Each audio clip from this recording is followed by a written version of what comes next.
Halo teman-teman, di sini kami akan memaparkan materi mengenai wewenang dan pendelegasian.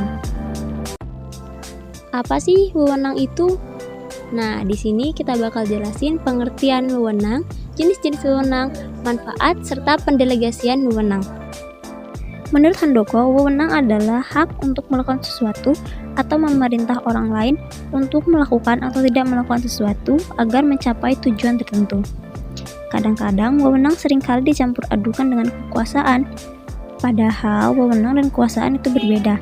Kekuasaan adalah kemampuan untuk mempengaruhi atau melakukan sesuatu, sedangkan wewenang adalah hak untuk melakukan sesuatu.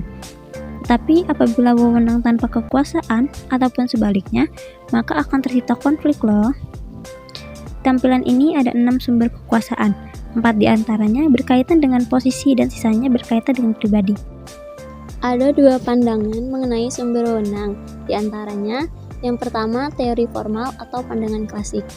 Dalam pandangan wewenang formal disebutkan bahwa wewenang merupakan sebuah anugerah yang ada karena seseorang diberi atau dilimpahi hal tersebut. Teori ini beranggapan bahwa wewenang berasal dari tingkat masyarakat yang tinggi. Wewenang datang dari tingkat paling atas, kemudian secara bertahap diturunkan ke tingkat yang lebih bawah. Contohnya, manajer memiliki hak untuk memerintah para karyawan, dan para karyawan memiliki kewajiban untuk melaksanakannya. Yang kedua, teori penerimaan. Dalam teori penerimaan berpendapat bahwa sebuah wewenang hanya timbul apabila dapat diterima oleh sebuah kelompok atau individu yang akan menjalankan tugas tersebut. Pandangan ini menyatakan kunci dasar wewenang oleh yang dipengaruhi atau penerima wewenang, bukan yang memengaruhi pemberi wewenang. Menurut Chester Bernard, seseorang akan menerima wewenang apabila dalam 4 kondisi. Ada apa aja sih jenis wewenang? Wewenang terbagi menjadi 3. Yang pertama wewenang lini, yang kedua wewenang staf, yang ketiga wewenang fungsional. Wewenang lini merupakan wewenang manajer yang bertanggung jawab langsung di seluruh rantai komando organisasi untuk mencapai sasaran organisasi.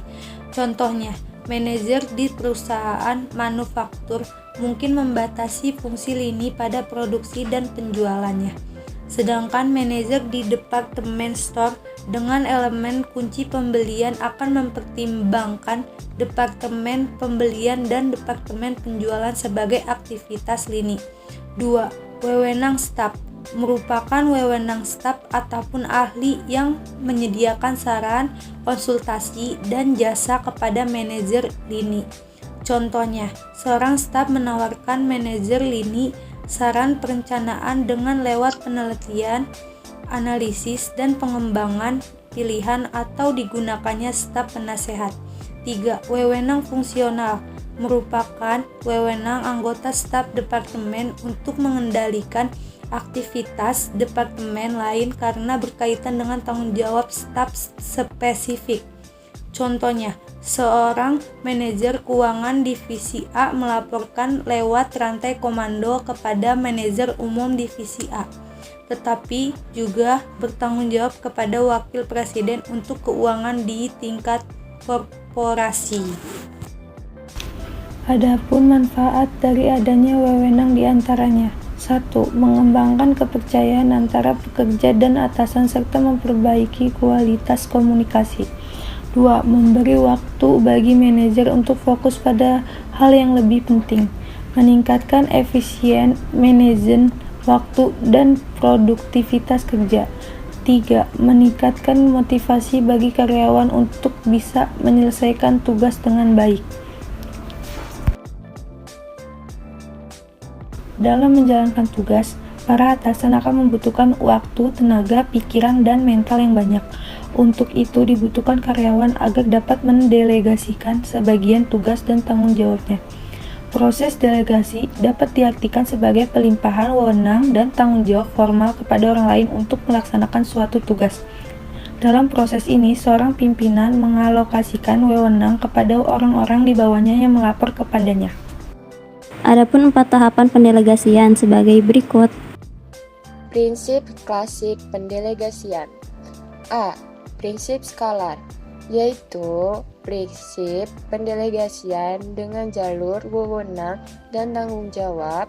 ditetapkan secara tegas dan jelas dari tingkatan manajemen atas sampai ke tingkat manajemen yang paling bawah.